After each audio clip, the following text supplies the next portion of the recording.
Here's 21 minutes of NBA theories that sound ridiculous, but might actually be true. At Dropping Dimes 20. Dropping Dimes 20 might be the craziest thing we never got a full answer to in NBA history. So June 2023, the NBA season just ended. The Nuggets just win their first NBA championship, and free agency is about to start. The question everyone wants to know, who's going to announce each transaction first? Shams? Woj? Well, neither. It's going to be this guy, Dropping Dimes 20. A random account on Twitter. No profile picture, gonna leak all the free agency news before Woj and Shams. It started on June 28th. James Harden on the 76ers. Everyone wants to know what he's about to do. He's a free agent. So some random Twitter account at Dropping Dimes 20, this guy tweets, other thing is, James Harden will opt into his contract and request a trade. Don't know which team he wants though. I mean, who cares? It's a random Twitter account with no following. Until a little after Dropping Dimes 20 tweets this, Woj tweets, breaking.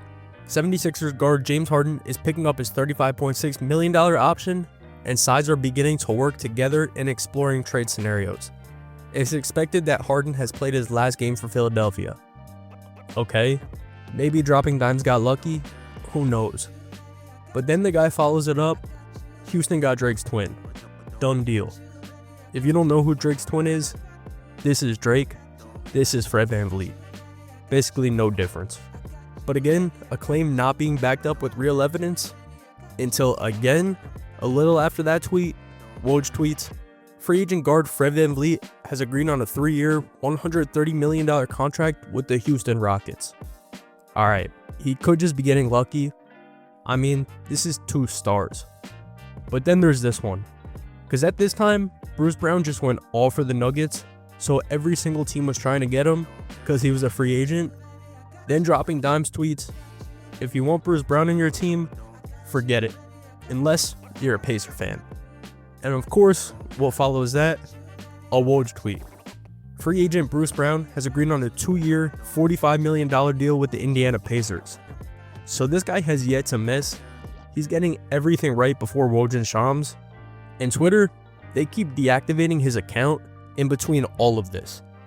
Then he tweets, they can't keep me quiet. They're trying to, but I won't fold. Harden will be in LA. This brother is John Wick. The NBA was literally trying to silence this dude.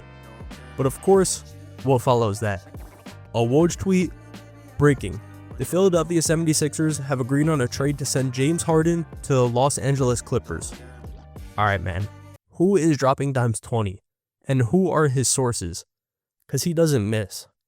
And in this whole time, like I said, his account keeps getting taken down by Twitter. Adam Silver keeps sending his moves to get rid of this guy. And also, when he gets taken down, fake accounts keep popping up. Dropping Dimes 21, Dropping Dimes 22, literally dropping dimes with every number. So in the midst of all this, Dropping Dimes 20 gets his account back and tweets, all these accounts are fake. I used to work in the NBA for a big time agency. Just know agents talk and words spread. That's how I know. So Dropping Dimes 20 tweets this, that he's basically a former NBA agent, and now releases NBA news before Woj and Shams, I guess. And then, Dropping Dimes 20 drops this tweet. My legacy is never on the line because I am him. Know that. Insane. But still to this day, no one fully knows who Dropping Dimes 20 was. If it was a player leaking news, if it was a GM leaking news, no one knows. But someone had a burner, someone in the mix with all this info, and was spreading correct info too. Shout out to Dropping Dimes 20. If you were on Twitter when he was around, you remember how legendary he was. But next theory. The 2010 NBA Draft Lottery rig. You're probably asking, why the hell would the NBA rig the draft lottery for the Wizards? It's the Wizards. And honestly, that's a great question till you look in it a little. So December 2009, they had this issue. Their best player, Gilbert Arenas, like easily their best player. The guy was a 3-time All-Star. He averaged 29 points per game a few seasons before that. But Gilbert Arenas, him and another Wizards player, Javaris Crittenson, they decided to play a game of cards. one thing led to another, and they both flashed guns at each other in the locker room. You know, the typical shoot your teammate because they don't pay up. But nah, it was serious. They both brought guns to the locker room because money was owed from the card games. Then both players got suspended for the rest of the season. Then Netflix comes out with a documentary called Shooting Guards. Give a raise to whoever named that. But David Stern literally said, his ongoing conduct had led me to conclude that he is not currently fit to take court in an NBA game. Yeah, the Wizards were constantly in the news, and negatively. I understand now, in 2026, the Wizards are looked at negative because they're awful, but then they were looked at negative because they were a national scandal. They'd end up finishing the 09-2010 season at 26-56, which brings us to May, the 2010 NBA Draft Lottery. Their 26-56 record gave them the 5th best chance at the first overall pick, a 23.8% chance at the 5th pick, 34.2% at the 6th pick, but with a 10% chance to get the first overall pick. Of course, the Washington Wizards win the lottery. And the theory around this, it was to save their reputation. The Wizards were looked at as a mess, dealing with all these scandals, facing public embarrassment. They needed a new direction. So, get them their point guard of the future. And face of their franchise really, John Wall, the unanimous #1 pick in this draft. It was time to get the Wizards a new identity. And on top of that, the Wizards owner, Abe Ballin, he actually passed away a couple months before the draft lottery, an ownership transition going on. So giving the new ownership the first overall pick, something you kinda see often. And by often, I mean a theory we're gonna get to in a little. But yeah, the Wizards, they were the junkyard team of the NBA. And the theory goes, the NBA didn't want to ruin their reputation, so they handed the Washington Wizards the first overall pick in 2010, an attempt to jumpstart a new era of basketball there, going from the Gilbert Arenas era to the John Wall era, fully cleaning up their reputation. But the next theory, a crazy one, the Rob Hennigan theory. So this is Rob Hennigan. Let's just take a quick look at Rob Hennigan's work history. 2008 to 2012, the Thunder executive. 2012 to 2017, the Magic GM. 2017 to today, the Thunder's assistant GM. I mean, it looks pretty normal, I guess. A guy who was good in his first place, got a big promotion somewhere else, then he went back to the place he started. Maybe he got fired or something in between. Seems normal. Until you look at what happened in this middle spot. So 2012, the Orlando Magic hire Rob Hennigan as the GM after seeing the Thunder go crazy. You know, the Durant, Harden, Westbrook Thunder. And the Magic are like not really good at this point. Their team's like a young Vooch, Aaron Aflalo, who I used to be jealous of, Mo Harkless, Jameer Nelson, and Big Baby Glenn Davis. That's the team they have at this point. So they go 20-62 in Hennigan's first season, but it's okay because Hennigan came in to start the rebuild. And they land Victor Oladipo in the draft next year. A great start to the rebuild. Then they get Aaron Gordon the year after that. In 2016, they actually draft Domantas Sabonis 11th overall. But what happens 2016 draft day? Well, Orlando trades Victor Oladipo, Ersan Ilyasova, and Domantas Sabonis to, guess who? Oklahoma City, Rob Hennigan's former employer, for Serge Ibaka, who was on an expiring deal. And what happens after that? In Oklahoma City, the Thunder get Paul George, the Pacers get Victor Oladipo and Domantas Sabonis. So basically, the Thunder get Paul George for what they traded for Serge Ibaka. Then in 2017, Rob Hennigan gets fired from the Magic. From 2012 to 2017 in Orlando, the Magic went 132 and 278, the worst 5-season stretch in Magic history. The Thunder in that time, they'd get the player they'd eventually be able to trade for SGA from their former employee who was the GM of the Magic. But to make it even crazier, when Hennigan got fired from the Magic, he went back to the Thunder. And still to this day, he's their assistant GM. Now, it's a crazy theory to say that he purposely went somewhere else and his goal was to help OKC out, but you never know, I guess. And the other day, the Washington Post put out an article, "What the Wizards can learn from the OKC Thunder GM tree." Who's the assistant GM of the Wizards? Brett Greenberg. This guy. He needs to go to the Spurs, become their GM, then trade Wemby for Tristan Vukovic. Because that's what the Thunder did. Oh yeah, then they gotta rehire Brett Greenberg half a decade later when he gets fired from the Spurs. That's the plan. And I'm not joking when I say this. There's actual people who fully buy this theory. In a post, what were the main reasons the Rob Hennigan era didn't work? Here's the response. The fact that he was a sleeper agent working for the Oklahoma City Thunder. Should call him Rob Hansen instead of Rob Hennigan. This 100% came from OKC, made highly questionable, franchise-crippling choices, then went back to OKC where he was subsequently promoted. Don't forget this franchise-crippling choices directly benefited OKC by gifting them Sabonis and Oladipo. 106 people agree with this, by the way. So yeah, Rob Hennigan, sleeper agent or not, worked well for OKC. But real quick, if you want to win this brand new private jet, all you gotta do is subscribe. After that, just go buy this private jet, then you'll be subbed and you got the private jet. Thanks. But for real, if you guys could subscribe, I would genuinely appreciate it. I'll be posting a lot on here, and subbing is truly the only thing that tells me you guys want me to keep posting, so thank you. But next theory, the Thon Maker age theory. When Thon Maker was drafted, this was everywhere. 2016, ABC News. Thon Maker's age conspiracy theories dogging Australian NBA draft pick at Milwaukee Bucks. Dude, death sentence to whoever wrote that title. Actually. But this is what happened. Thon Maker, the Bucks took him 10th overall in the 2016 NBA draft. They thought they were going to have two Giannis's. Instead, they had Giannis and an 83-year-old man, who was pretending to be a 19-year-old. Kinda.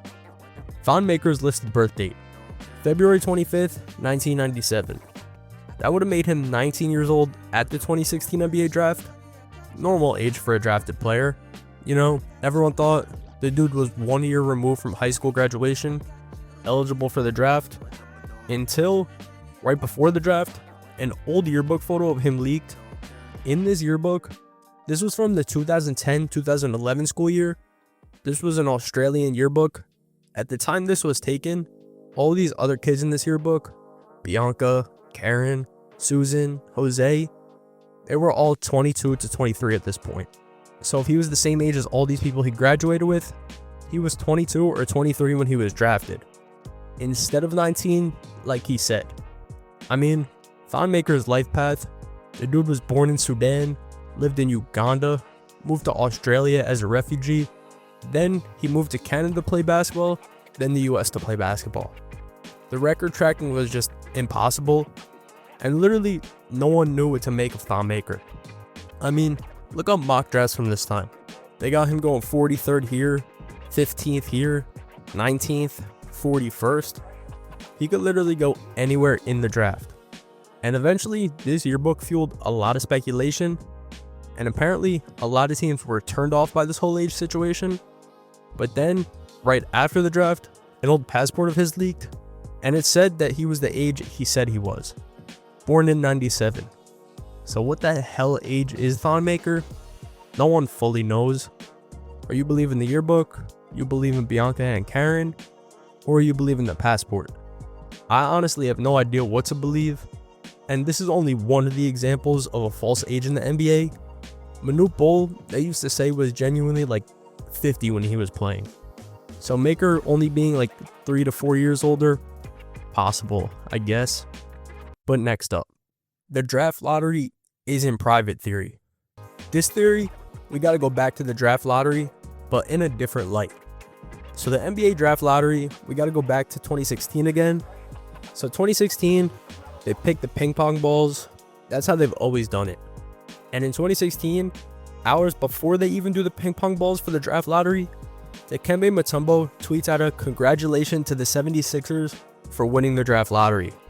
Yeah, the picks didn't even happen yet. Or didn't even happen. This tweet came out before the lottery balls were even picked. Okay, Adam.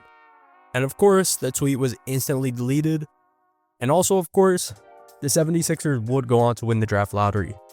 Then Dikembe came out and said, "I was trying to congratulate the Sixers if they win the draft.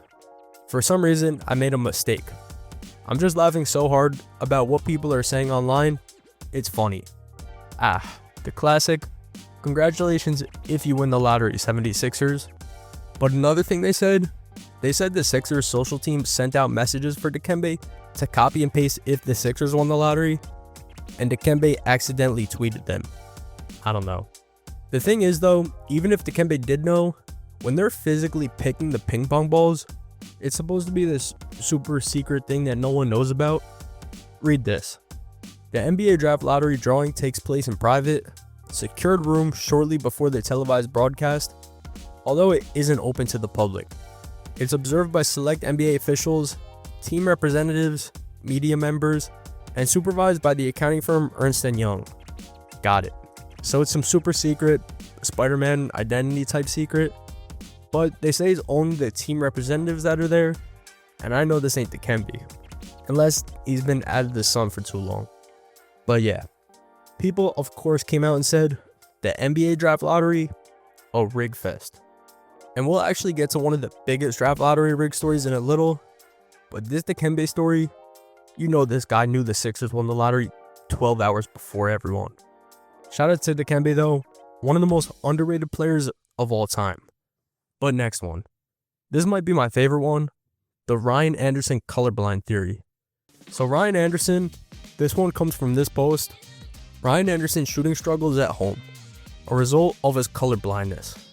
Shout out to this guy, Box on Fire. But this theory goes back 9 years when Ryan Anderson was on the Houston Rockets. And in this theory, Ryan Anderson struggled in red heavy arenas. Why? Because of color perception issues. He shot worse in red environments. Houston, Atlanta, Chicago. The guy was a brick fest there. But Rocket fans noticed this first off because, well, he was a Rocket. He played in the red arena, and he couldn't shoot at home. At home, 37% from the field, 33.2 from 3, 77.3 from the line, 46.1 from the field, 46.7 from 3, 92.9 from the line. I mean, these differences are insane. What player is better on the road than home? The theory stated Ryan Anderson had red-green colorblindness, and the rim blends into the seatings in the back. And then, this person took it even a step further. They pulled up his career stats. Ryan Anderson's career stats in Chicago. 33.5% from the field, 29.1 from 3, 87 from the line.